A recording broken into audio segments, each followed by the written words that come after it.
Müller. Der kommt an. Mach ihn! Mach ihn! Er macht ihn! Le deuxième but du Bayern Munich avec Robert Lewandowski. Bonsoir, bonjour à tous, soyez les bienvenus pour ce podcast hors série de Unser Podcast. Ce soir, on va évoquer un match très très important qui aura lieu à l'heure où on tourne ce podcast dans une semaine, à savoir le match fratricide entre la France et l'Allemagne, comptant pour la Ligue des Nations féminines. Pour m'accompagner ce soir, quelqu'un qui fait sa première ce soir, puisque moi, Karim, je fais ma première en tant que capitaine. Lui, c'est sa première dans ce podcast. C'est Camille. Comment tu vas, Camille ? Salut Karim, salut à tous. Ça va bien, ça va bien. Content de faire ma première apparition en tant que titulaire dans l'équipe. Et comment dire, je suis très impatient de discuter sur ce France-Allemagne, sur les différences entre l'Allemagne et la France, sur les différentes rencontres qu'il y a eu entre la France et l'Allemagne, sachant que vu l'histoire qu'il y a entre les deux pays, il y a beaucoup à dire également au niveau du ballon rond, au niveau du pied-ballon ou du football. Ah, j'aime bien cette motivation pour ce soir. Et puis, on n'est pas seul, Camille, puisque avec nous ce soir, il y a le vénérable Adrien. Adrien, comment tu vas ? Oh, le vénérable. Oh, j'ai ce titre-là maintenant. Oh, waouh, c'est incroyable. Ave César, enfin, Ave Adrien, quoi. T'es quand même l'une des têtes d'affiche d'Unser Fußball. Ça, faut pas le nier. Arrêtez de me balancer des fleurs. Mais je suis très heureux de participer à ce podcast. Et en plus, là, pour une fois, quand même, t'es le capitaine.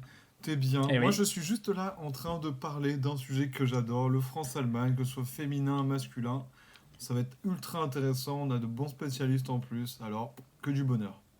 Eh oui, effectivement. Et du coup, on va démarrer sans plus attendre par la présentation du match, puisque comme évoqué en intro, ce match compte pour la demi-finale de la Ligue des Nations. Donc avec les deux équipes qui, au moment où on enregistre ce podcast, ont déjà évoqué les listes des joueuses.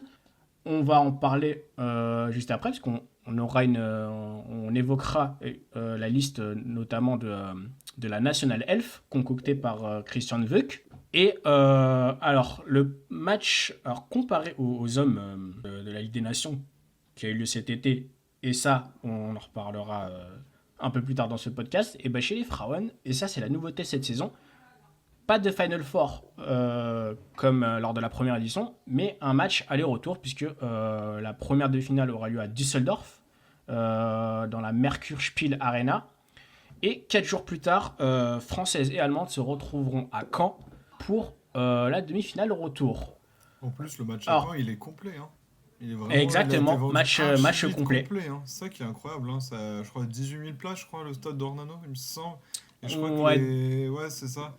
Mais en tout cas, toutes les places ont été vendues. Et honnêtement, ça montre que vraiment le football féminin, déjà, ça marche vraiment bien et que ça plaît de plus en plus et qu'il y a de plus en plus de supporters. Et en plus, ce qui est bien, c'est que ça suit les France-Allemagne. Donc je trouve ça ultra intéressant. Et c'est pour ça que moi, j'ai essayé de regarder s'il y avait une place, mais il n'y en a plus. Malheureusement, on ne peut pas. Mais si Adri peut me permettre de l'annoncer, si vous n'avez pas eu vos places pour le France-Allemagne, vous pouvez suivre avec nous le match retour à Caen, puisque je serai en live sur le Twitch d'Unser Fußball pour ce match entre la France et l'Allemagne. N'hésitez pas à nous suivre sur Twitch. On parlera de ce match-là, on rigolera. C'est Unser Fußball, quoi. Donc, oui, c'est la exactement. On va commencer, si vous le voulez bien, messieurs, par la genèse de ces France-Allemagne. Comment se fait-il que ces matchs-là, que ce soit chez les hommes, chez les femmes ou même chez les jeunes, comment se fait-il que c'est un match des plus attendus dans le calendrier footballistique ? Alors, pour évoquer ce sujet-là, on a fait appel justement à notre ami Camille, qui va prendre ses lunettes et les mettre tel Bernard Pivot dans Apostrophe et nous évoquer l'histoire des France-Allemagne. Eh bien, merci déjà Yannick pour la belle passe. Je vais déjà mettre les pieds dans le plat pour annoncer ce qu'il y a eu comme match déjà, le nombre de matchs.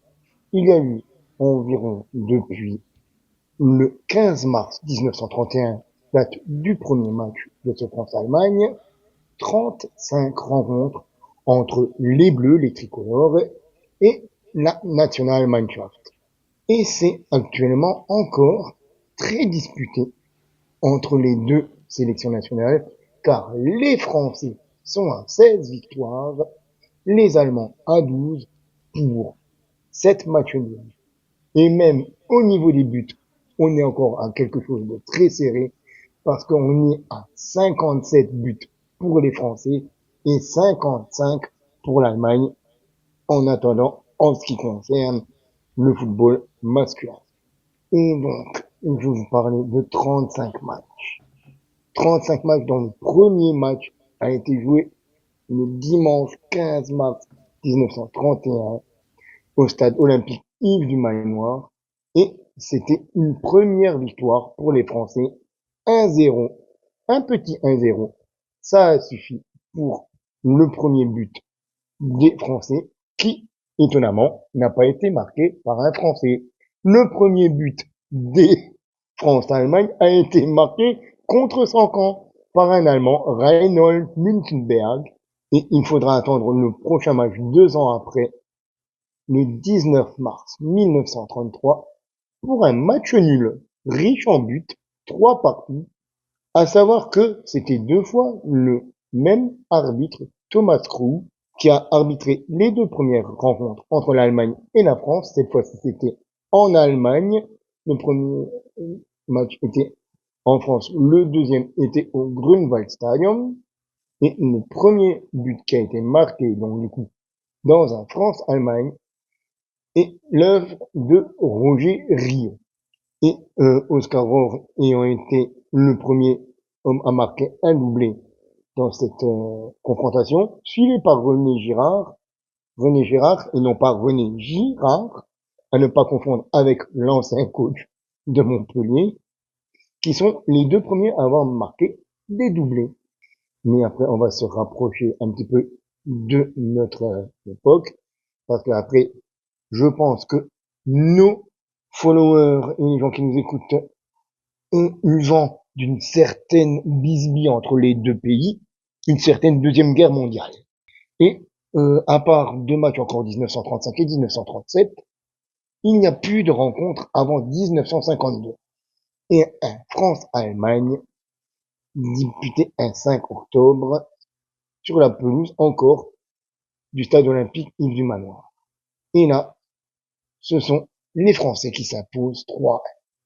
3-1 sur les buts d'Oujlaki, de Sizowski, encore un Messin pour une fois, et André Strapp pour un but d'Otmar Walter pour la Nationalmannschaft. Les matchs se suivent et ne se ressemblent pas pour l'Allemagne et pour la France, car les Français enchaînent 5 matchs sans défaite avant que l'Allemagne s'impose à nouveau en 1967 sur un 5-1. Ce 5-1 qui est la victoire la plus large avec le 4-0 de 1937 lors d'une confrontation entre les 2 équipes. Ce 5-1 de 1937 qui se joue en Allemagne et qui se joue à l'Olympiastadion de Berlin avec évidemment, quand on parle de football des années 60 et des années 70, on a un certain Bomber qui est rentré en jeu, Gerd Müller qui était rentré en jeu, et les buts de Stanley Buda, de Zimmensmeyer x2, de Gerd Müller et de l'immense Wolfgang Overath sur un but, le seul petit but français qui était signé de Bernard Bosquier. Mais comment parler de France-Allemagne? Comment parler de France-Allemagne sans ce match de 1982? Je pense que là, mes chers amis, Adrien, Karim, et d'ailleurs tous ceux qui nous écoutent, connaissent ce match, connaissent la genèse de ce match. connaissent Je la crois que c'est une certaine résonance nuit de Séville, il me semble. de ce match, une Ouais, cette certaine nuit fameuse nuit de de Séville. Séville, exactement, au stade Ramon Sanchez Pizjuan, avec la bande à Platini face à la bande à Breitner. D'un côté, on a Félix Magath, Klaus Fischer, Pierre Limbowski, Paul Breitner, Forster, Stielicke, Briegel, Harald Schumacher. Et de l'autre, on a les fringants français, Rocheteau, Didier Six, le carré magique au milieu de terrain avec Platini, Genghini, Giresse et Tigana. Derrière, Bossis, Trésor, Janvion, Amoros. Et là, que dire de ce match qui est peut-être un des plus grands de l'histoire de la Coupe du Monde, avec une équipe de France qui est menée dès le début du match, avec un but de Libarski à la 17e, et Platini qui redonne une égalité à la 26e sur une passe de Rocheteau. Et sur tout le temps réglementaire, rien ne se passe. Un partout. Aucune des équipes, ni les hommes de Youp Derval, ni les Bleus de Michel Hidalgo arrivent à prendre l'avantage. On part en prolongation sous le soleil de l'Espagne en ce 8 juillet 82. Et Charles Corver qui doit arbitrer cette rencontre 30 minutes de plus. Mais alors que les Français se disent on va entamer la prolongation de la meilleure des manières grâce à Marius Trésor sur une assiste d'Alain Giresse sur d'ailleurs un Giresse qui est passeur sur le but de Trésor 6 minutes plus tard il est décisif en étant buteur sur une passe de Didier Six. La France à la 98e minute mène 3-1 et prend direction de la première finale de son histoire. Mais malheureusement, c'est là que le football est cruel.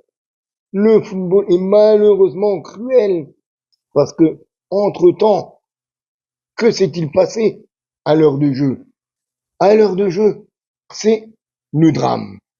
Sur un ballon en profondeur, Patrick Battiston, lui, le meilleur ami de Platoche, qui est arrivé du fond de cour, se fait percuter par Harald Schumacher, le gardien allemand, le portier du FC Köln, qui est arrivé se désintéressant totalement du ballon et fonce en droit dans l'arrière français, lui faisant perdre connaissance et lui faisant même perdre quelques dents. Étonnamment, il n'y a même pas faute. Selon monsieur Charles Corver, je parlais de lui justement, parce que c'est lui qui a aussi un rôle prépondérant dans ce match. Charles Corver ne donne même pas faute pour les Français. Pas de carton, rien du tout. Alors que le pauvre Battiston sort sur civière.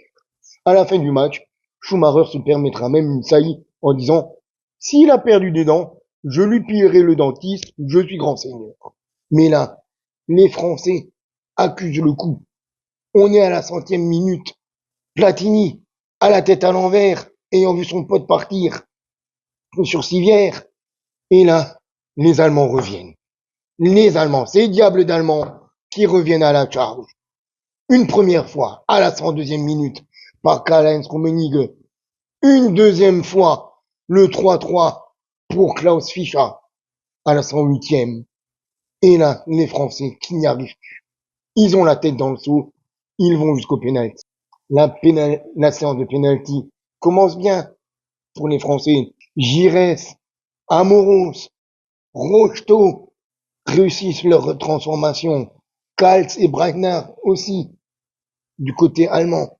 Mais Stielicke, juste après le coup de pied de Rocheteau, est stoppé. Didier Six a la possibilité de donner une plus grande ampleur aux Français. Mais le tir de Six est arrêté également. Limbowski, Platini, Rummenigge vont continuer et vont réussir à chaque fois leur penalty.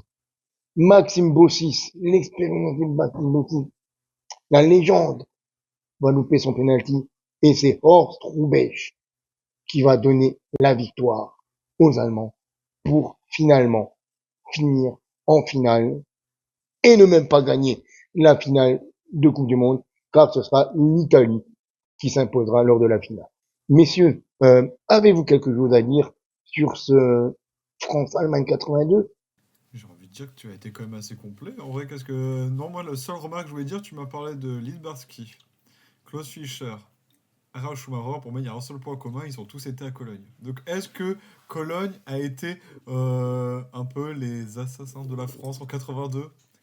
J'ai envie de te dire que avec Cologne, la France a pris l'eau. Eh ben, c'est très joli.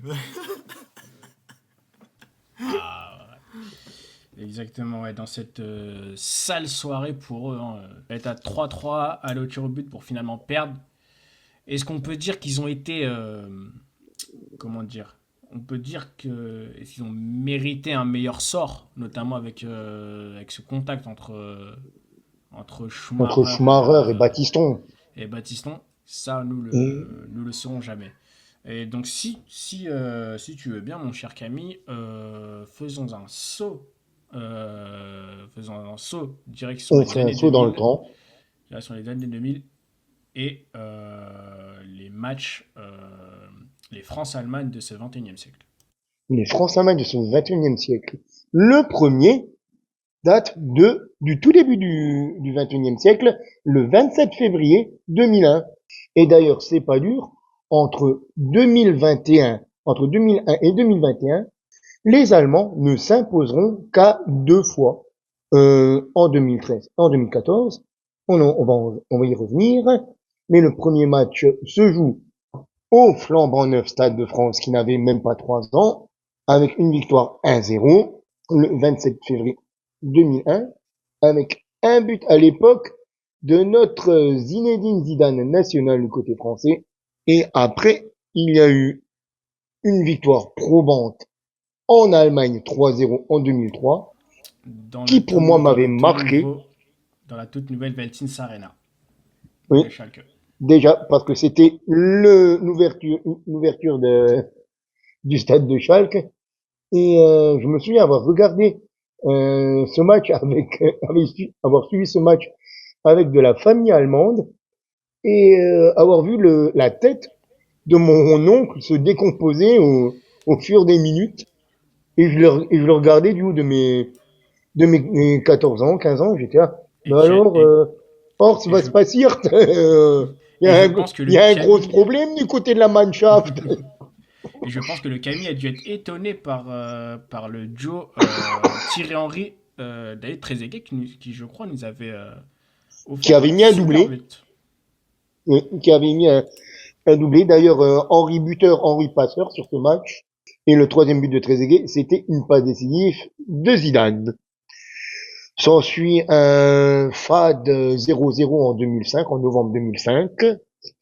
Un 2-1 en 2012, février 2012 en Allemagne, avec une victoire 2-1 des Français au Weserstadion, avec des réalisations de Giroud et de Malouda pour l'éphémère Cacao, et Geronimo Cacao, l'ancien du Stuttgart.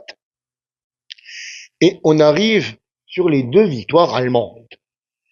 Un premier match en 2013, un France-Allemagne joué en France, au Stade de France, avec des buts de Valbuena qui se fera rattraper par Thomas Müller et par Sami Khedira. Et évidemment, le quart de finale de la Coupe du Monde 2014.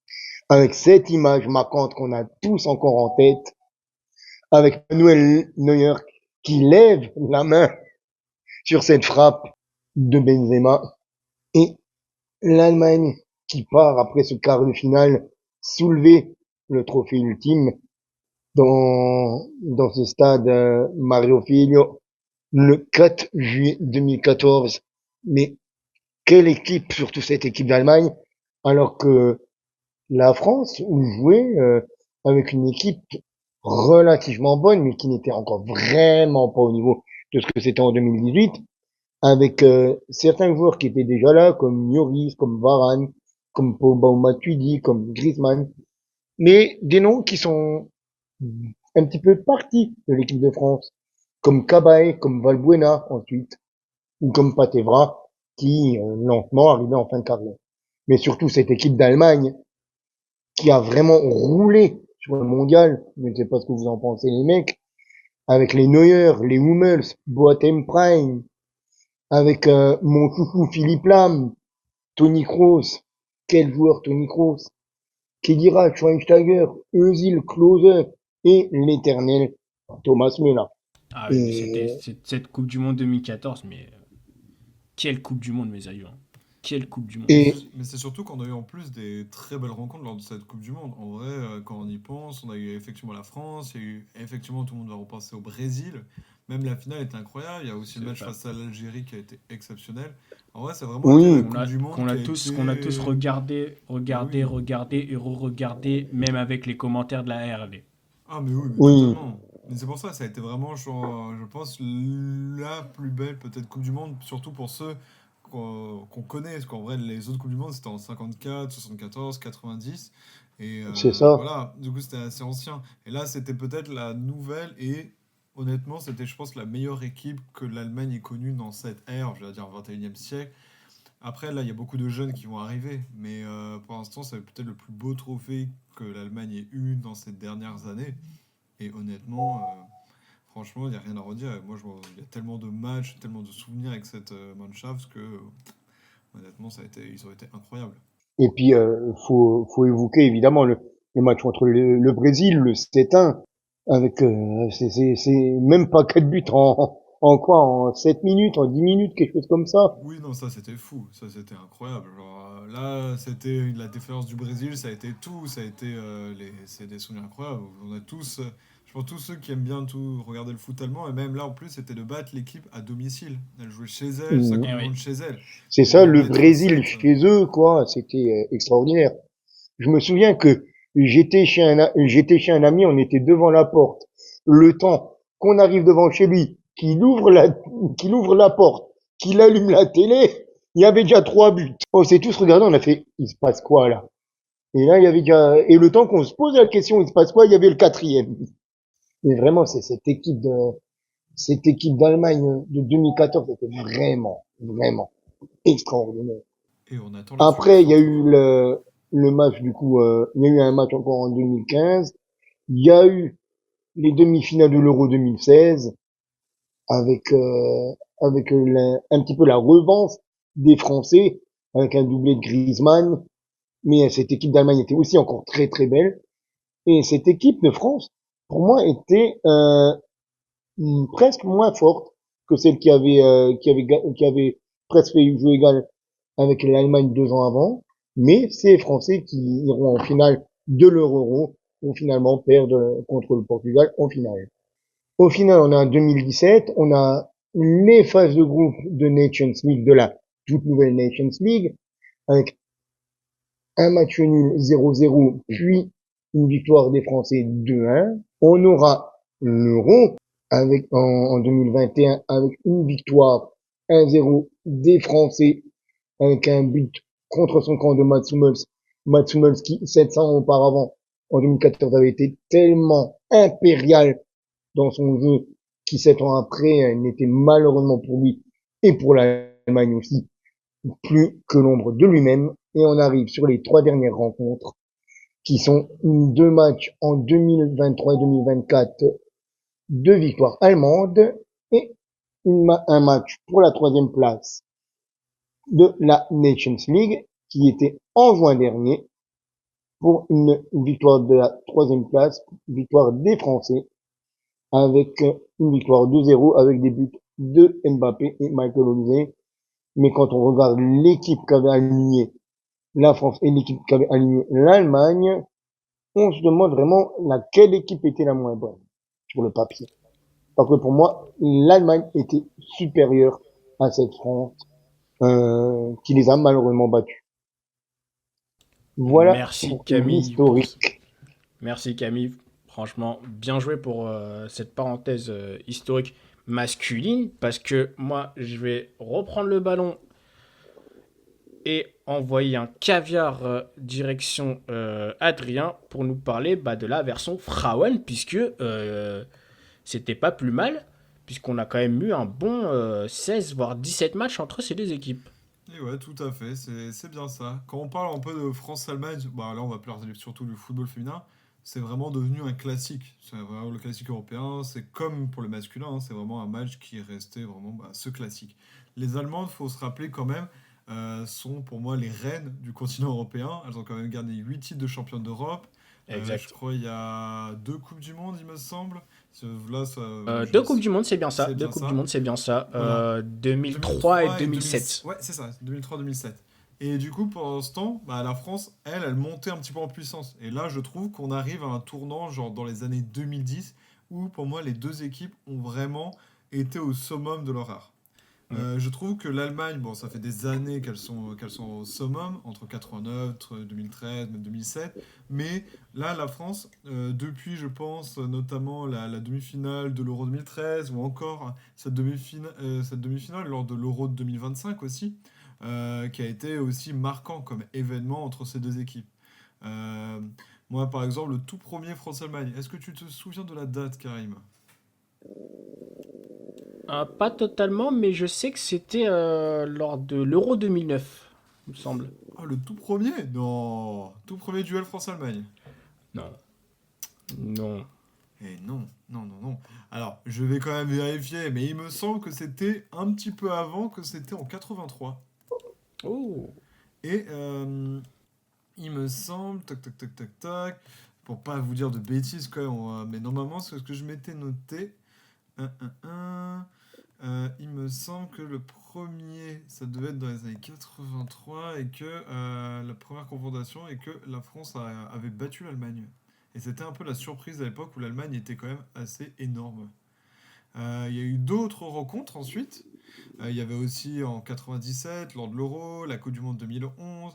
Il y a eu l'Euro 2022, il y a eu l'Euro 2025, donc ça on en parlera un petit peu après notamment.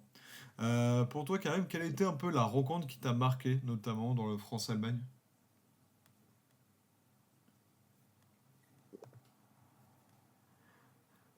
Si jamais tu veux, mais en tout cas, alors, là sur les France-Allemagne, moi, si je devais un petit peu en avoir un, je pense que je parlerais vraiment, notamment de celui de 2025, celui qui m'a le plus marqué dans un peu la tragédie et tout ça. Il faut savoir que ça a été, je pense, l'un des les plus belles rencontres, des dernières rencontres qu'on a eues. C'est vrai qu'on a eu c'est vrai qu'on a eu un véritable match avec des scénarios à se retourner le cerveau dans tous les sens. Hmm. Et Il y avait, bah, pour un petit peu faire le point, c'était le quart de finale, donc pas la demi-finale, donc je m'étais trompé un tout quart à de l'heure. finale, ouais, exactement.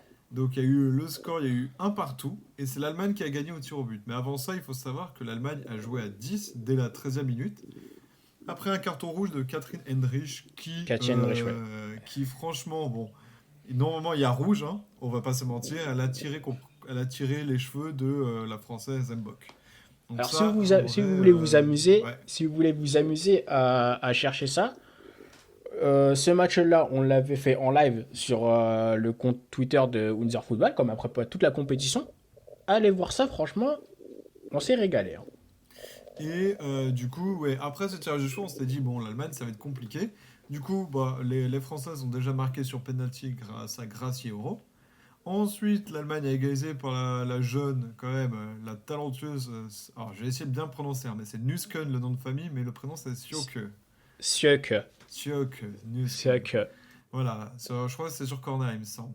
Mais moi, la personne, et tu sais de qui je vais parler quand même, la personne, l'héroïne du match. Der Mittelfeld vom OL Lyon, Ah, je Nummer pensais pas. 29, Ah, je pensais à une autre. Jule. Brandt. Mais je pensais, Grande. je pensais à une autre. Je pensais à une autre.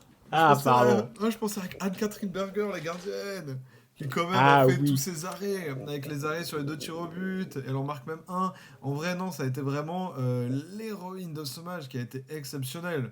Et honnêtement, je pense que c'est elle qui sauve énormément l'Allemagne.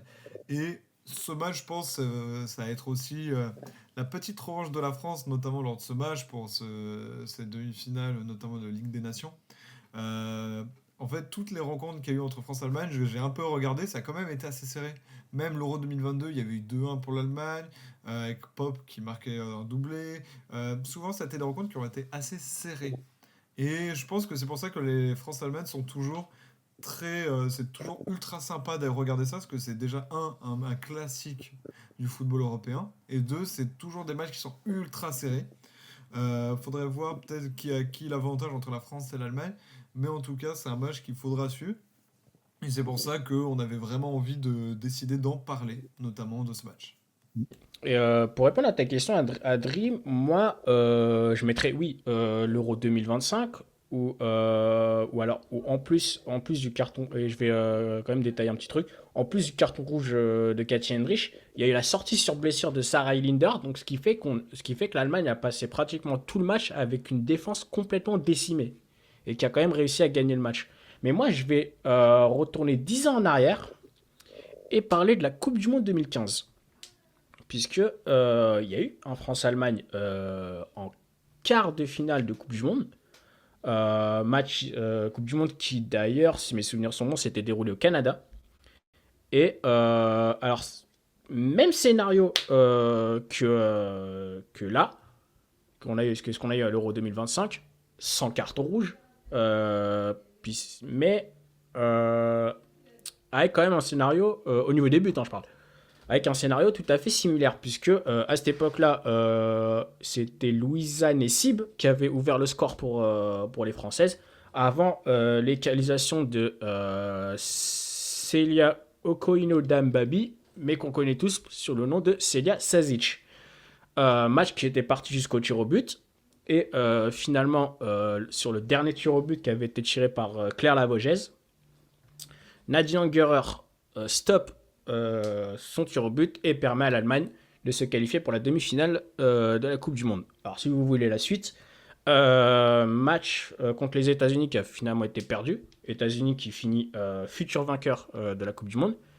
Et les Allemands perdent également sur le match pour la troisième place contre une nation qui commençait entre guillemets à cartonner, c'était l'Angleterre. Donc moi j'ai envie de dire 2015, je le mettrais quand même au même niveau que ce qu'on a connu à l'Euro 2025. Donc voilà. Moi on va quand même on va quand même changer de sujet. On va parler des France-Allemagne qui a eu lieu cette année. Donc on a évoqué brièvement l'Euro 2025. Mais il y a eu, comme l'a bien dit Camille en conclusion de son passage, le match de Ligue des Nations. Mais entre-temps, messieurs, il y a eu aussi l'Euro U20, où Français et Allemands se sont affrontés. Et je vous laisse deviner le score, si vous vous en souvenez bien. En vrai, ça m'énerve parce que je crois que oui, ça me dit quelque chose, mais alors le score. Bonne question. Bonne question. Mais c'était pour quelle compétition déjà? Rappelle-moi. L'Euro U20. L'Euro U20. J'ai envie de dire, est-ce que Saïd El-Mallah il avait marqué ou pas? Je sais plus. Alors, je te cache pas que pour les buteurs, je m'en souviens plus. Bah Mais alors, ce qui était sûr et certain, c'est qu'un certain attaquant de Stuttgart à l'époque avait marqué. Attends, de Stuttgart, bah Voltemade. Ouais, Ah, c'est lui. Voltemade Ah, il avait marqué, il me semble. Ouais. Ok. Et je vais peut-être te rafraîchir un peu la mémoire, Adrien. Ça s'est fini sur un score de 3-0 pour l'Allemagne. Le petit 3-0 pour l'Allemagne. Le petit 3-0 en demi-finale, si mes souvenirs sont bons, en demi-finale d'Euro U20. Et c'était cette année-là, c'était à ce moment-là. C'était cet été. Notre cher Nick Voldemade avait décidé de crever l'écran. Bah après, donc, il a plus que crevé l'écran grâce à ça. Hein. Ah oui, on se rappelle quand même qu'il avait fait une très très grande compétition. Alors, après, les personnes qui suivent la Bundesliga le connaissent déjà depuis quelques mois, je pense. Exactement, avec Stuttgart. pour et le découvrir. Même s'il a... Oui, vas-y, si moi, je n'ai pas écouté depuis longtemps. Et qui, pour l'instant, se débrouille pas trop mal du côté de Newcastle. Alors, si vous voulez bien, messieurs, on va passer par la liste qu'a concocté Christian Vuk pour cette double confrontation. On va faire poste par poste, à commencer par les gardiennes avec Laura Dick, qui fait sa première convocation avec l'Allemagne, la gardienne du TSG Hoffenheim. Ensuite, nous avons Stina Johannes. Et normalement, alors, à l'heure où on effectue ce podcast, il y a quand même des mises à jour. On était censé avoir Ena Mamutovic en tant que troisième gardienne, mais il y a 24 heures de ça, la gardienne du Bayern s'était blessée. Alors, pardon, il y a 48 heures, pardon. La gardienne du Bayern s'est blessée et a été remplacée par la gardienne de Liverpool, passée par Freiburg, Rafaela Borgrefe. En défense, on retrouve Julia Gwyn, qui fait son retour après sa blessure face à la Pologne à l'Euro. Kate Henrich, Franziska Kett, Kamila Kuva, Janina Minge, Bibiane Schulze-Solano, qui effectue son retour après un an sans porter le maillot allemand, puisque au sortir de l'Euro 2024, la joueuse de Bilbao en Liga F Mueve s'était rompu les ligaments croisés. Et donc du coup, la défenseur d'origine espagnole aussi a pu faire son retour en début de saison. Et nous allons retrouver Carlotta Wamser qu'on a tous découvert notamment à l'Euro, où elle avait très très bien suppléé Julia Gwyn.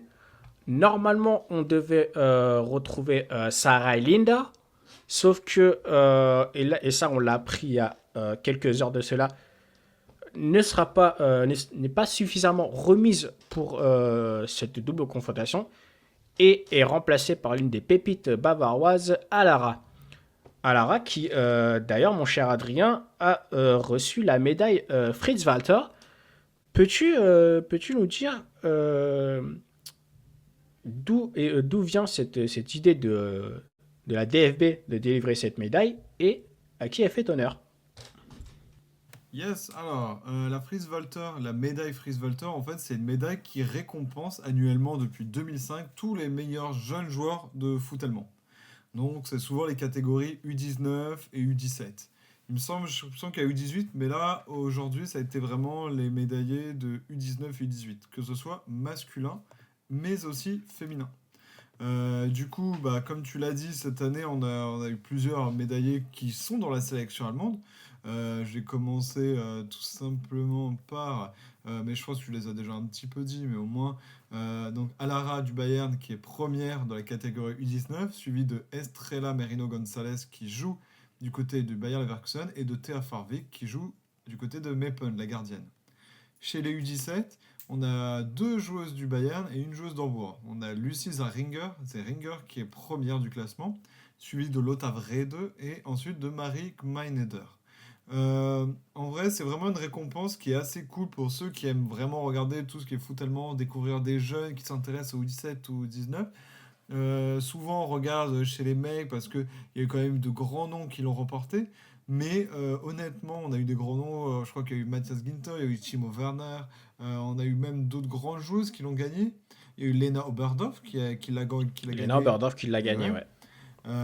Donc en vrai, ce sont quand même des grands noms. Même il y a Jack Corley qui l'a gagné. Bref, il y a vraiment des noms qui sont assez connus dans la sphère ou qui sont en train d'être connus.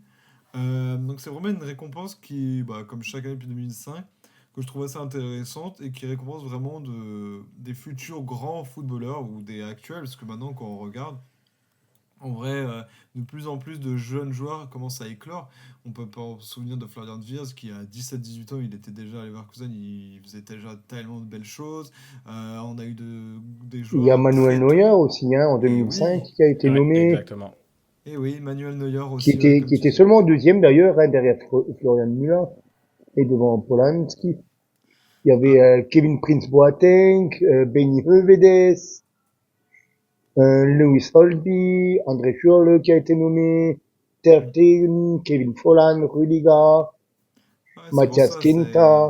ça a été vraiment des grands noms et c'est pour ça que ça récompense vraiment des joueurs qu'on va connaître ou qu'on connaît déjà un petit peu. Et c'est toujours bien de regarder un petit peu tout ce qui sort actuellement. Et voilà, du Et coup, moi, c'était je vais aujourd'hui. te poser une question. Et moi, je vais te poser une question, mon cher Adrien.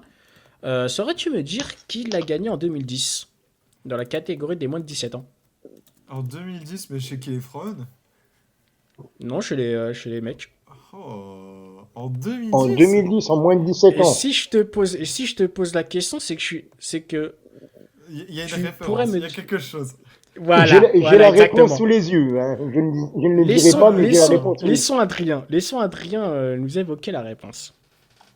Attends, 2010, chez... Oh là, attends, il y a qui en 2010?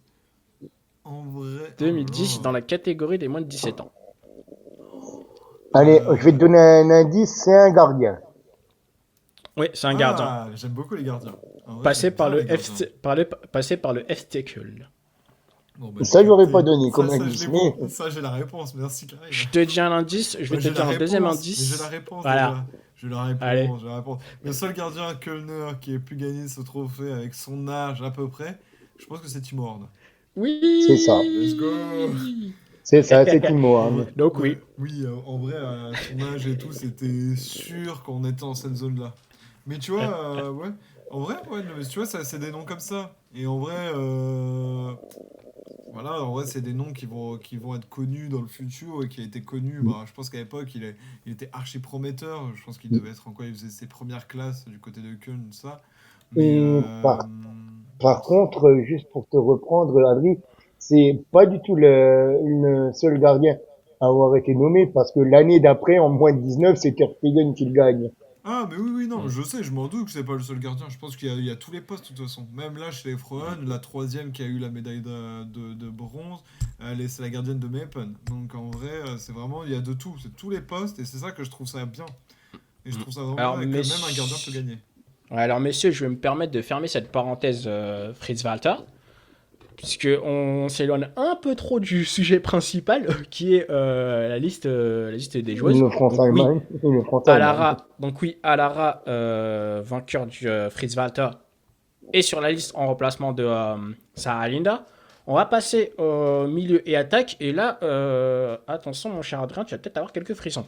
Ouh là là. Puisqu'on va retrouver Nicole Agnomi, Ok, très bien. Yule, Incroyable. Yule, Brandt. Braun, voilà, Ah, vas-y, on va. Clara Bull, Sena Serchi, C'est Laura une cherchie Freigang. exceptionnelle. Incroyable. Exact. Ouais, je confirme.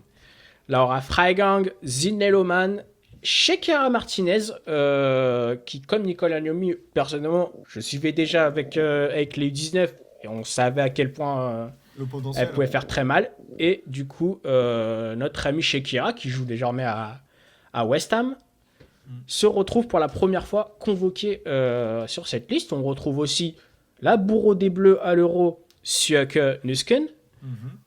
Lena Obadorf, Le qui gros retour, fait le son retour, retour dans cette liste, Léa après la Schüller, blessure, ouais. Elisa Zenz et Cora Zikai. Voilà pour cette liste. Donc, quand on voit un petit peu, et ça on l'avait évoqué, et ça, étant donné que Adri avait évoqué les différents France-Allemagne féminins, on voit que il y a quand même un tournant dans cette équipe d'Allemagne, puisque Melanie Neupolz n'est plus là, Zara Debretz n'est plus là, elle a récemment annoncé sa retraite internationale, Alexandra Popp n'est plus là, qu'est-ce qu'on peut dire encore, Zara Dorzon en défense n'est plus là. Mais moi, c'est ce que j'allais Est-ce- te dire, c'est qu'en vrai, quand je regarde l'équipe et ce qu'on suit un petit peu maintenant le foot féminin allemand, en vrai, elle ne ressemble plus à rien. En vrai, c'est vraiment beaucoup de changements. C'est que vraiment, c'est des joueuses qui sont ultra talentueuses, des jeunes et tout. Bah, en vrai, il reste Clara Bull, il y a Yule Brown qu'on a déjà vu, même Anyoumi, en vrai, maintenant, pour moi, c'est une cadre, hein, honnêtement. Mais il y a d'autres noms qui arrivent et je suis en mode, ah purée, mais alors, je m'intéresse. Moi, par exemple, c'est une Cherchi. honnêtement, avant, je crois que je connaissais pas vraiment au tout départ. Et quand je l'ai vu jouer, je me suis dit, mais purée, mais t'es talentueuse, même Siokenius, Zelina que... Cherchi passé par Potsdam, et qui avait été révélé justement au Turbine Potsdam, et qui maintenant fait le bonheur de notre ami Gabriel, et du TSG Hoffenheim. Ouais, mais c'est pour ça qu'en vrai, t'as bien souligné ça, c'est qu'il y a un vrai gros changement dans la sélection allemande, à voir sur les compétitions, ce qu'elles vont remporter et tout ça. Mais pour moi, c'est archi prometteur, c'est un groupe qui est très prometteur. Et moi, je vais poser la question parce que ça peut-être vous parler un peu plus, Adrien et Camille. Est-ce qu'on se dit pas que c'est un peu la touche Christian Vuk? Puisque, pour ceux qui le connaissent depuis bien longtemps, Christian Vuk, c'est pas quelqu'un d'inconnu au sein de la DFB, puisqu'il a déjà coaché, chez les jeunes.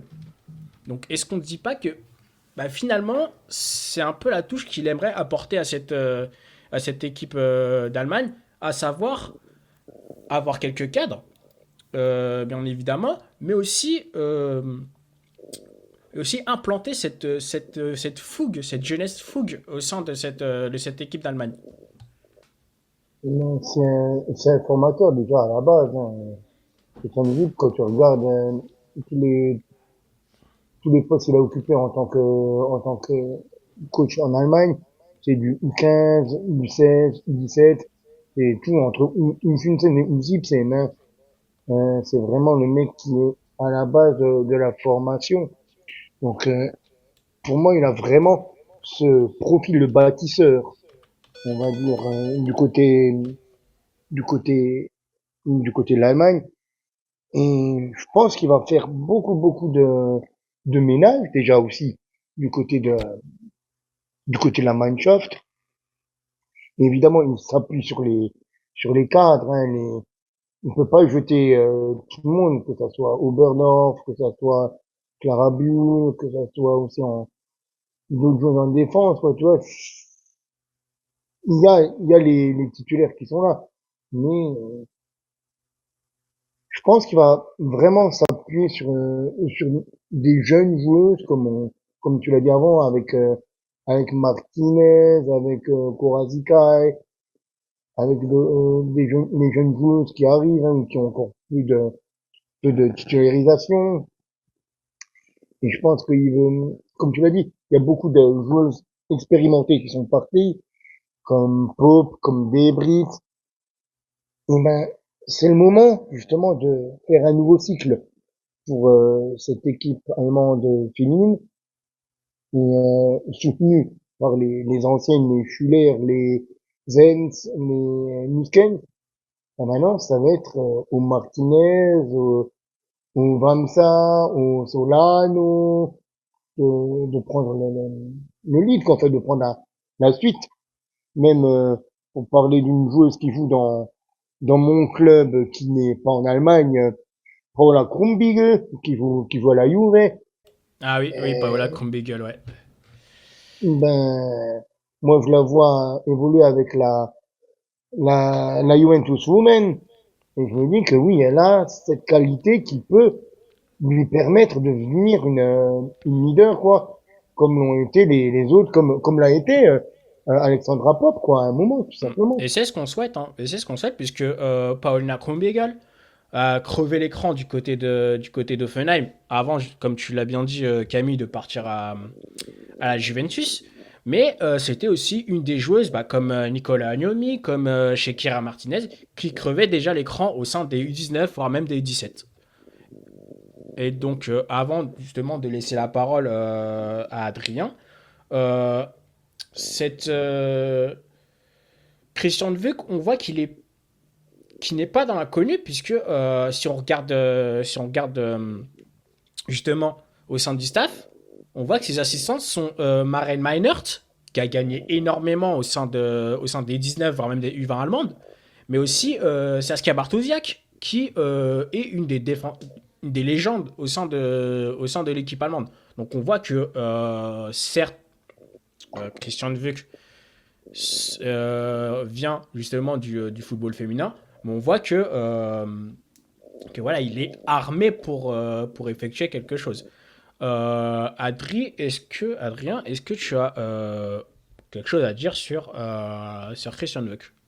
En vrai, ça a déjà été pas mal dit par Camille sur le moment, mais honnêtement, pour moi, il était obligé de faire quelque chose avec la sélection allemande, même si elle était bien. Il y a quand même eu des échecs, on va pas se mentir non plus. On a eu quand même des moments où voilà, il fallait avoir du changement et comparé à certaines sélections, je trouve que ça s'est fait assez naturellement. Je trouve que les jeunes qui intègrent le groupe, on n'a pas eu de perte, entre guillemets, on n'a pas eu genre des années de vide où c'était compliqué et tout ça. Je trouve que l'Allemagne a quand même su trouver au fur et à mesure des joueuses et a su progressivement créer un groupe.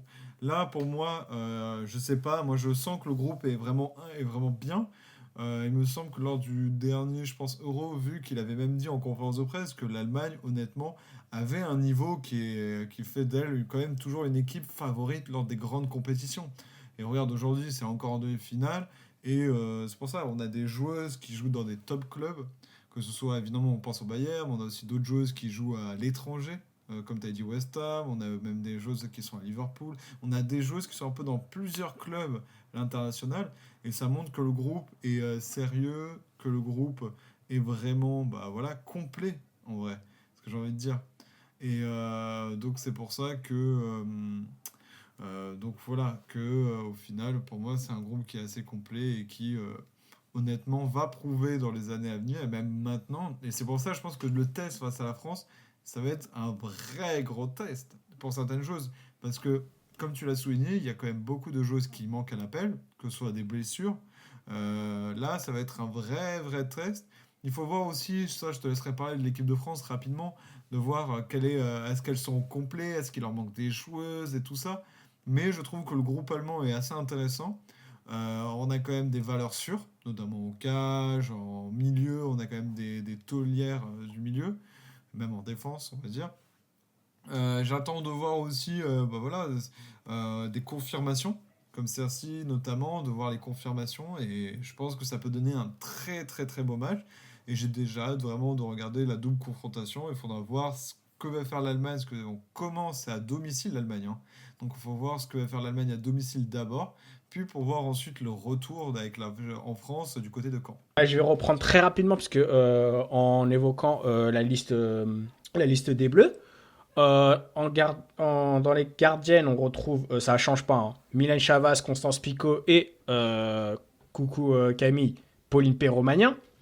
Ensuite, au niveau des défenseurs, Selma Bacha, Lou Bogart, Elisa Delmeda, Maëla Krar, Grijenbok, Tiniba Samora, Wassa Sangaré, Alice Sambat et Kisha Silla. Au milieu, on retrouve Sandy Baltimore, Inès Benyaya, qui, il me semble, fait partie des premières convoquées. Lorina Fazer, Grace Guilloro, Oriane Jean-François et Sakina Karchaoui. En attaque, on retrouve la nouvelle arrivée de Wolfsburg, Kessia Bussi, Delphine Cascarino, Khadija Tudjani, Naomi Feller, Kelly Gago, Marie-Antoine Katoto, Melvin Mallard et Clara Matteo. Moi, si je peux dire un truc, mais rapidement sur cette liste-là, on voit que comme pour Christian Dvuk, Laurent Bonadei veut tester des choses, voir un peu si la jeunesse arrive à effectuer des bonnes choses. On voit qu'au niveau des défenseurs, on retrouve quand même Tiniba Samura, Wassa Sangaré, Alice Sambat et Kisha Silla qui font quand même de très belles choses dans leurs clubs respectifs. Mais voilà, on s'attend quand même à un match plutôt équilibré, enfin deux matchs plutôt équilibrés, parce qu'on est quand même sur un aller-retour. Mais voilà, pour moi, on a tous les ingrédients pour effectuer un bon match. Juste très rapidement, avant de passer au prono, Adrien, tu as quelque chose à dire sur la gardienne de Liverpool, Rafaela Borgrefe? Oui, mais ça va être assez court, hein. C'est vraiment juste un petit point, mais en fait, elle est vraiment dans la tourmente et elle a été sujet lorsqu'elle a été nommée, parce qu'elle est sous enquête par l'instance anglaise de gouvernance du foot, donc la Football Association. T'as vu, j'ai un bel accent, hein. C'est incroyable. Pour Excuse-nous, Darren, tu un... l'es. Ah ouais, t'as vu Darren, hein, je fais avec mon accent anglais là, paf, incroyable. Du coup, c'est pour un langage discriminatoire à connotation raciale. Du coup, l'incident aurait eu lieu pendant le camp d'entraînement de pré-saison donc, de Liverpool, à Cork en Irlande. Et il est question, alors là, c'est assez flou, parce que même les médias ne savent pas vraiment quel est le terme qui a été dit, mais selon certains membres du staff et plusieurs coéquipières au moment de la préparation d'une photo, elle a fait une remarque évoquant la couleur de peau d'une de ses camarades.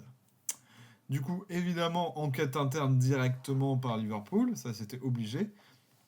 La joueuse nie totalement les allégations, selon le Guardian. Parce que là, j'ai vraiment pris tout l'article du Guardian, hein, je vais pas vous mentir. Donc le club a publié une déclaration dans laquelle il réaffirme sa politique de tolérance zéro face à toutes sortes de discrimination. Donc ça, c'est très bien. Et en fait, Borgreffen n'a pas joué le premier match de la saison contre Everton, parce qu'il y a toujours ce problème en interne pour expliquer son absence. Mais voilà, pour l'instant, elle n'a pas encore été utilisée dans ses premiers matchs. Elle est revenue à l'entraînement, parce qu'elle a été même interdite d'entraînement avec Liverpool, et elle est revenue, mais là, elle est toujours sur le banc. Ce qui pourrait arriver si elle est reconnue coupable. Donc là, ça peut être une grosse sanction donc disciplinaire possible, avec suspension, amende, une obligation aussi, ça peut être aussi une formation sur l'antidiscrimination et tout ça. Mais ça peut aussi avoir vraiment une implication aussi sur l'ensemble de sa carrière. Et comme le prouve là actuellement, où j'avais vu directement quand elle a été nommée, plusieurs tweets allemands qui disaient bah c'est génial d'avoir une raciste dans l'équipe. Donc ça fait déjà une réputation qui est quand même pas énorme pour cette joueuse qui a cette affaire qui est toujours en cours. Donc comme je le répète, on ne sait pas exactement quelle phrase ou quelle formulation a été employée, mais on sait juste que ça a vraiment choqué à la fois les membres du staff et ses coéquipières. Donc c'est quand même quelque chose, voilà, ce n'est pas rien, on va voilà dire. Pour l'instant, il y a toujours cette enquête qui est menée, et du coup c'est pour ça que je trouvais que c'était assez important, parce que ça a vraiment fait, je ne pensais pas, ça a vraiment fait sensation vraiment sur les réseaux sociaux. Moi, cette gardienne, honnêtement, je ne la connaissais pas. Et quand j'ai vu tous les tweets qui sont tombés sur elle, sur le racisme et tout comme ça, je me suis dit, oula, fallait que j'enquête un petit peu. Et c'est pour ça que je voulais rapidement en parler, voilà, sur cette gardienne qui, honnêtement, comme tu le sais Karim, n'a aucune chance de jouer avec l'Allemagne, mais qui est là en backup suite À la blessure de Ena Mahmutovic. C'est ça, merci.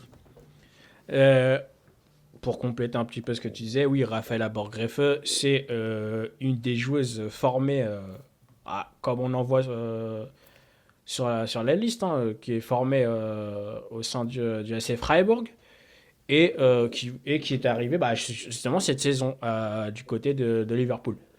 On va passer, si vous le voulez bien, messieurs, à l'épreuve des pronos. Je suis toujours nul. Faut pas me suivre, les enfants. Les pronos, à chaque fois que je dis un prono, c'est l'inverse qui se passe.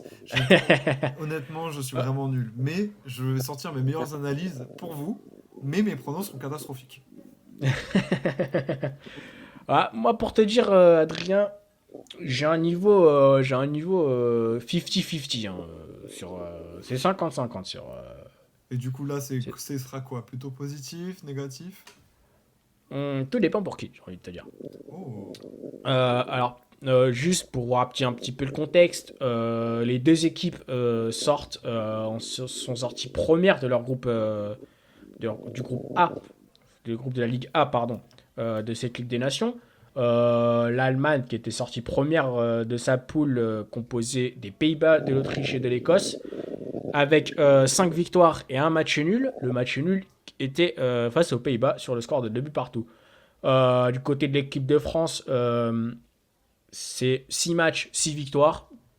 Donc RAS pour les joueuses, les coéquipières de la toute nouvelle Louve Kessia Bussi. Et le tirage au sort, comme vous l'avez vu, nous a concocté encore une fois en France-Allemagne, ce qui en fait 2 de plus sur l'année 2025. Moi, si je dois dire un prono, c'est l'Allemagne l'emporte sur le premier match, l'emporte à Düsseldorf et fait match nul à Caen. Ok, pas mal. Du coup, moi je pense qu'il y aura une grosse victoire, je pense 3-1 en Allemagne, et que le retour il y aura un petit 1 partout, mais du coup au final c'est l'Allemagne qui passe. Et Camille, pour conclure.